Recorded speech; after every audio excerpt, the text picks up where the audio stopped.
Well, hello people, and welcome to a video covering everything new in the surprise detailers update for Cities Skylines 2. This has really come out of the blue, so let's take a look at some amazing new things that have been added to the game with this update. First of all, we will start with our service assets. There is a brand new water tower in the game now. It essentially functions as a little brother of the vanilla one. 60k with 15k upkeep on the vanilla, and pretty much half of that for this new small water tower here. Very nice, pretty cute and dinky, but it'll get the job done. Next up, we have a small medical clinic. This thing does not come with any upgrades, but is a very nicely modelled asset, and pretty similar to the water tower. It's essentially a half price in terms of placement, upkeep, and capacity compared to its vanilla counterpart. So really nice asset, big fan of this one. Next up, we have a small elementary school, which pretty much similar is going to function as a half, a little bit more than half actually, in terms of upkeep, placements, and capacities. But super nice asset. This thing also has two upgrades. It has an extension wing, and it also has a gymnasium, which increase the happiness and capacity, of course. And what a gorgeous asset, right? All this little sports park stuff through here. Be great if we got this park as a ploppable, wouldn't it? Kind of a small football pitch. But just a much more realistic, modern, compact elementary school, which is sorely needed because the vanilla one's pretty massive, and this is just so great. Really love to see these service assets being added. Super nice, this one. Next door, we have a urban elementary school, which is slightly more expensive than the actual vanilla elementary. It's kind of a bigger brother to the vanilla one, if you like. Obviously designed to go in an urban area. It does have two extensions. The first extension adds an extra floor, of course increasing capacity by 500, and then there is also a courtyard playground which can be added around the back. It's a little dark over here, but real nice little playground around there. So great to have a building that slots right into your downtown that's a higher capacity, and of course meant for those urban areas given the name. Next up, we have the small high school, and this thing is great. Of course, it comes with upgrades. It has the usual field here, and then it also has a little extension wing over here as well, which we'll put across the road. And of course, it increases capacity and well-being and whatnot, but just very nicely modelled. Really love this extension over here. And then the high school itself is just really nice. It's cool to see free asset updates still part of the Cities Skylines kind of development plan. Something they did in CS1, of course, to great avail. I'm really happy to see this continue into 2. So, nice new small high school. It then also has an urban variant very similar to the elementary. Of course, we'll check the pricing here. So, the vanilla high school is 300,000 with 22,000 to upkeep. And then the urban high school is exactly the same as that. This thing also has two upgrades, a 400 capacity extension, alongside a rooftop park that does provide outdoor recreation and well-being, and just a much more compact, sensible high school to have in your urban areas, even outside of your urban. I think I can see myself pretty much exclusively using these new schools over the vanilla ones now. The vanilla ones definitely have a place, I think, but because they're so stylized, these are great. Look at all the little stairs around here, very nicely prop detailed as well. Little walkways here linking the two buildings together. Absolutely stunning assets. Real nice. Love this. Next up, we have a new fire station, which is the urban fire station. It functions as a middle ground between the small vanilla church-looking one and the mega expensive fire station. So you're going to have it here. It's 125k to place with 12,000 upkeep. And it's just a nice little North American themed fire station. Works very nice in your kind of urban areas, obviously, as you'll expect given the name. But beautiful. Really nice new firehouse to play with now. Next up, we also have a small police station. This thing doesn't have any upgrades, by the way, these two don't here. But small police station resides over here, and pretty similar to the med clinic, just a smaller, more compact version, cheaper to operate, of course, as well. We'll take a look at the police station, 160k placement, 19k upkeep, compared to 100,000 placement with 15k upkeep. So this is really going to help bring all these mega expensive service costs back in line a little bit to help with the Economy 2.0 patch. So really nice again, and then we come on to its urban counterpart, which does have an upgrade of a helipad on top, which of course will provide police helicopters for your city. But real nice police assets. I'm over the moon. This update gets better as well, so hang around. So lots of fun to be had with these new assets over here. So with those new service assets, you get 2 new police stations, new fire station, a new medical tower, water tower, and the schools. So just absolutely awesome. Again, just to clarify, this is all free. This is part of a new detailers update, which is just awesome.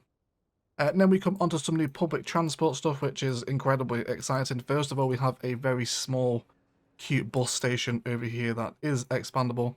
We can add extra platforms onto this. We can also add a taxi stop alongside some station services, which is this very cute little cafe, which I absolutely adore. Hopefully this becomes a ploppable at some point. Really like how this sits.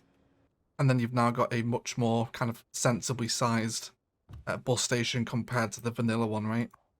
So just love it. Real nice asset too.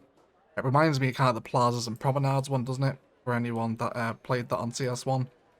There's a small bit of it is on fire for some reason. This is a beta branch we're in at the minute, so excuse any weird bugs like that, but expect it not to be on fire when you place it. But real nice, lots of different terminals to have bus lines coming and going. We then come on to a brand new elevated metro station, which is fantastic. Little shops on the front here, and multiple platforms to have metro running around your city. I feel like metro really needed these overground elevated stations just because of the way metro tends to be implemented. So super happy to see this. Next door to that, you'll see a smaller counterpart of the small elevated subway station, which is just a smaller counterpart of the one we just looked at.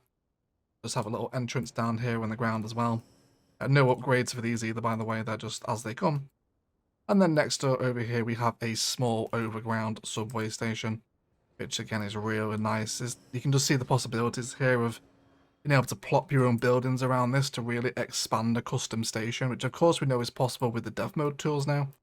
And actually having those ploppable kind of stops, if you like, that we've looked at on the channel before. So super cool to see this kind of stuff coming in. Over here, we will check out a brand new small train station. How fantastic is this? And you'll also notice a brand new American passenger train pulling into the station as well. This is also included within the update. And I mean the vehicle itself here. Very cool, isn't it? But the station itself is awesome. It's so good to have a smaller, more condensed train station now rather than that enormous vanilla one, which granted is like a really nice asset. I do like it, but it's so big for a small town. So just to have a smaller station like this is an absolute godsend. Love it. Next door to that is also a medium train station. Yes, please. Absolutely gorgeous. You'll see a man getting off with 2 dogs. They're coming over here. There is some nice detailing with the little planters around here too. A little kind of like waiting huts. This one does actually have a couple of upgrades. There is station services, and then there also is ticket machines as well. In terms of what they're doing, increases the comfort level of the station, and also, yeah, both of them are increasing the comfort level of the station. And how gorgeous, right? These little ticket machines there. Just a much more sensibly sized, much more usable train station if you don't want the massive one over there. With some great little stairs in there too. So super cool, right? Real happy to see these new stations arriving like that. So to clarify the public transport section there, you are getting 6 new public transport buildings with 2 train stations, 3 metro stops, and a new bus station as well. Absolutely stunning. Love to see that, right? Awesome. Let's keep going down the road where we will arrive at a new service building, which is a small post office. Comparing this to its vanilla counterpart of the normal post office, a 250k placement with a 22.5 upkeep, with the small post office being pretty much a fifth of that, right? So real nice. It does have a single upgrade which increases its storage capacity, just adds another little unit onto the back there. But real nice little post office. Again, much more sensibly sized than the other one we had in the game. Not that I overly use post anyway, but it is nice to see it. It looks like someone's been arrested. Oops. Carpenter is running away. This is hilarious. Please don't care. He's going to get on the train. Anyway, continuing on to 5 new city parks where we will have a tiny city park over here. Very nice. some little tiles over here, some new planters too, which hopefully Find It is going to be able to place these, because planters are sorely needed. Then we have a ring park, which is very nice. This does have pathways coming out of it, and I'm not entirely sure. Yes, we can. You can draw, I think, out of the main nodes. Not all of them. Seems to be kind of out of the northeast, southwest points of the map, but you can extend the pathways out. Really nice little city ring park. Very cute indeed. We then come on to the passage park, which is great for kind of linking two small streets together, isn't it? Some really cute little wooden kind of gazebo type covers on this one as well. Hopefully this fencing becomes available via the network lanes at some point too. Next up we have the hedge park, which does have some pathways coming out of it, so you can draw these up to whatever angles you want. Will it connect into the next one? Looks like it will, so it's nice to see those drawable pathways coming back into these assets. Something that was really missing from CS2 and should have been carried over from the first game. But regardless, Hedge Park has a little stage on it, some nice benches, little rocks and hedges and stuff. Just super pretty, and all for free. Absolutely awesome. It's nice to see Colossal Order repairing the damage they've done to their reputation with stuff like this. It's something we got towards end of life CS1, wasn't it? So to get it so early in CS2 is fantastic. And then we do have the multi-purpose park over here as well, which is kind of a skate park combined with an open plaza, combined with a little amphitheater with another stage on it. And there is some sun lounges over here as well, alongside a little eatery area. So super cool. So you are getting 5 new parks as part of this update as well, all of which are present on screen. Next up, we also arrive at 6 new parking lot variants, where we have a motorcycle parking lot here, which has nice little covers over it, alongside some bollards. Very nice indeed. There is a tiny parking lot over here, which, as you would expect, is just a tiny parking lot. A modest parking lot, which has some nice new planters on it. You then have a canopy-covered parking lot, which is very Arizona. And you can imagine placing multiple of these kind of outside of supermarkets. Very sort of reminds me of Phoenix quite a lot, so we saw a lot of these during our ILOS build. So really nice little planters and designs out the front of that again. Then we have the long parking lot, which, as you would imagine, is a longer boy. And then its wide cousin, the wide parking lot, which, as you can see, is a fairly wide boy as well. So super cool to see that coming in as well. Always nice to see that parking lot function expand. Of course, parking's so much better in CS2 than it was 1. So we now have 6 new parking lot buildings, which is absolutely tremendous. And now on to what is possibly one of the biggest bits of the update. They have added in the surface tools, which is incredible. Absolutely mind-blowing. Who saw this coming, right? This is actually something I mentioned to them during our chat with Colossal Order, with City Planner and Biffa a couple of months ago. I said, just being able to have those surfaces to fill kind of like awkward spaces on corners is so needed, and they've done it. They've actually done it. Pure mad lads.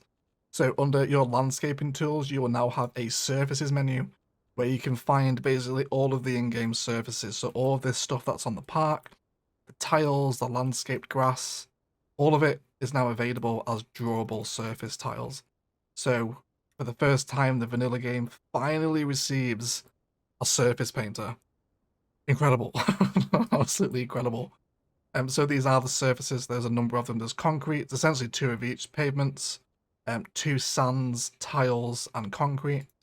And you can get a look at all of them here. So you can now fill so much more space in vanilla. It's really good to see the game kind of leaning much more into this detailing playstyle. I feel like it was sorely neglected during the development. The only thing that's missing now to make the vanilla game perfect for me is the search function to get all the props and the line tool. If they get added, hopefully in the next update, the vanilla game comes my ideal city painter. And I'm so happy about that. Absolutely stunning. Really, really good. However, the fun doesn't stop there. They have also changed the way trees work now. So coming into your vegetation, pick your favorite tree. You'll now notice in the bottom left that there is a age selector. So no longer do you have to deal with the annoying vanilla irritation of having to watch these trees grow up and just having to place them like that. Right, this was a pain. You can now just select the age of your tree and you can place it at that age. So it's really nice to see trees. You can also mix and match these ages as well if you want variations. So if you're going to select them all, then you're going to get all different sizes of that tree. If you just want one, then you can narrow your selection down as such. And then the same thing again here with the tree. You can pick multiple different ages during a brush and then paint it out to get a very different size forest. Again, the only thing I can think to improve this is to let me select multiple trees at a time. That then gives us a proper, authentic forest brush. But absolutely stunning that that has changed. There has also been a number of new roundabouts added into the game. And fun fact, roundabouts are now zonable, so you can create pretty convincing cul-de-sacs at the end of your roads now. There is also a concrete variant of this as well. So you got the medium roundabout, you can then have medium with tree, and medium with concrete. You can tend to see how it works. You got your regular large roundabout, which we had, of course, which is now zonable. You can see the zoning squares appearing here. You can zone on roundabouts now, and that's a huge game changer for cul-de-sacs. And then there's large concrete with bushes, large with trees, very large with concrete and trees, and it's just awesome. It's so nice to see these variants of mechanics, which were really welcome, because I like the roundabout feature here. It's just a nice little happy end to a road, isn't it? But to have variants just is going to bring so much more to the game. So look forward to those new zonable roundabout variants also coming in here as well. There's also been a whole bunch of bug fixes, gameplay improvements, UI fixes as well, as the game continues to be more refined and to find its feet with various bugs that are still present in the game. I'll leave all of these scrolling on screen, you'll see them during the edit, so you can slow the video down or pause at any point if you want to see exactly what these changes are bringing. But otherwise, guys, that does bring us to the end of a hugely fascinating update video. Who saw this coming before the summer? I'm so happy with this. This is by far the best update CS2 has received. Introduction of zonable roundabouts with roundabout variants, new vehicles, new public transport buildings with smaller train stations, paintable surfaces in the vanilla game. Praise Jesus. Absolutely awesome. I'm so happy about that. And all the new service assets, the new schools are so welcome for just helping to balance and manage that very sensitive early game economy now. Because the vanilla kind of original assets are so expensive. So that should really help balance your early game economy now. Expect us to use them in the new CS2 city we're working on the channel, and also in Edinburgh as well, alongside any future projects we use. Super happy. All the game needs now is a proper forest brush, a line tool, and a search function for those props, and the vanilla experience elevates tenfold. Let me know what you think of this. If you are new to the channel, do subscribe. We've got lots of Cities Skylines 2 content alongside some vanilla CS1 content still ongoing as well, alongside some other city building fun and games. Otherwise, huge update. Again, don't forget to let me know what you think of it down below. Massive shout out to all the patrons supporting the channel. Instant Gaming and Patreon link down below if you want a little bit more egg in your life. I cannot wait to start building with all this stuff. Otherwise, I'd like to thank you all so much indeed for watching. And as always, enjoy the rest of your day.